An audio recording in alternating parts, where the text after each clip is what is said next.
لیکن ایک بات میں تمہیں بہت اہم بتا دوں،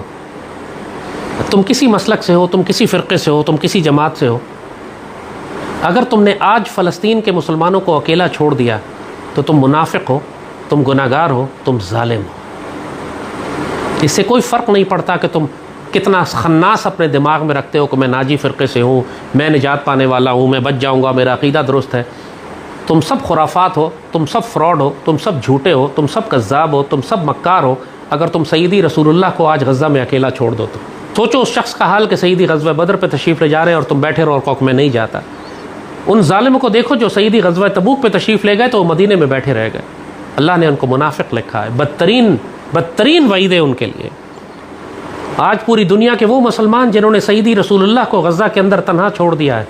ویسے ہی ہے جیسے انہوں نے غزوہ بدر میں، غزوہ تبوک میں، غزوہ احد میں سیدی رسول اللہ کو اکیلا چھوڑ دیا ہے۔ اسقلان کا رباط ہو یا غزوہ ہند کے جہاد، جس نے سیدی رسول اللہ کو اکیلا چھوڑ دیا وہ امت کا حصہ نہیں ہے، چاہے کسی مسلک کے فرقے سے تعلق کیوں نہ رکھتا ہو۔ یہ خناس دماغ سے نکال دو اپنا۔ اگر تم نے فلسطین کے جہاد میں شرکت نہیں کی تو تم منافق ہو۔ اگر تم نے فلسطین کے مسلمانوں کو اکیلا چھوڑ دیا تم کافروں، مشرکوں اور مرتدوں میں سے ہو، تم سیدی رسول اللہ کی امت کا حصہ نہیں ہو۔ یہ ممکن نہیں ہے، یہ ممکن نہیں ہے کہ کسی کو اسقلان کا رباط نصیب ہو، سیدی رسول اللہ کی موجودگی کا احساس ہو، سیدی رسول اللہ کی بشارتوں کو جانتا ہو، اس کے باوجود غزہ کے مسلمانوں کو تنہا چھوڑ دے یہودی خنزیروں کے آگے ہلاک ہونے کے لیے۔ وہ مسلمان ہی نہیں ہے۔ ظاہراً جو مرضی نام دیتے رہو تم اس کو، جس مرضی فرقے کا ہو، جس مرضی مسلک کا ہو، جس مرضی جماعت کا ہو، اگر اس نے اپنی جان مال اور اپنا پیسہ اور اپنی وقت اور جو صلاحیتیں اللہ نے اس کو دی ہیں، اس نے غزہ کے رباط میں شرکت نہیں کی، فلسطین کے مسلمانوں کی مدد نہیں کی، تو اپنی خیر مناؤ، تم سیدی رسول اللہ کی امت کا حصہ نہیں ہو۔ اللہ گواہ ہے اس بات کا، میرے مالک گواہ رہنا، سیدی رسول اللہ گواہ ہیں، ملائکہ گواہ ہیں کہ ہم نے سیدی رسول اللہ کی امت کو اور سیدی رسول اللہ کو غزہ کے اندر تنہا نہیں چھوڑا۔ ہمیں خود سیدی رسول اللہ نے بشارت عطا فرمائی، ہماری پوری ٹیم کو بشارت عطا فرمائی۔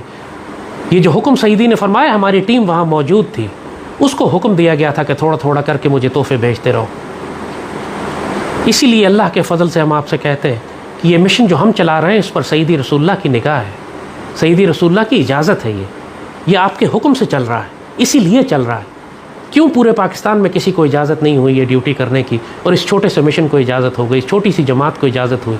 اور جب آپ ہمارے ساتھ شامل ہوتے ہیں تو آپ اس دعا اور خیر میں شامل ہو جاتے ہیں جس کی بشارت سیدی رسول اللہ نے عطا فرمائی ہے۔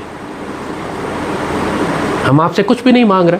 نہ ہم آپ سے کوئی کمیشن لے رہے ہیں، نہ پیسے مانگ رہے ہیں، نہ کوئی عہدہ مانگ رہے ہیں، نہ کوئی عزت مانگ رہے ہیں، نہ کوئی آپ سے لیٹر مانگ رہے ہیں، کچھ بھی نہیں۔ ہم تو صرف آپ سے یہ کہہ رہے ہیں کہ سیدی رسول اللہ کو غزہ میں تحفے بھجواؤ، سیدی رسول اللہ کی امت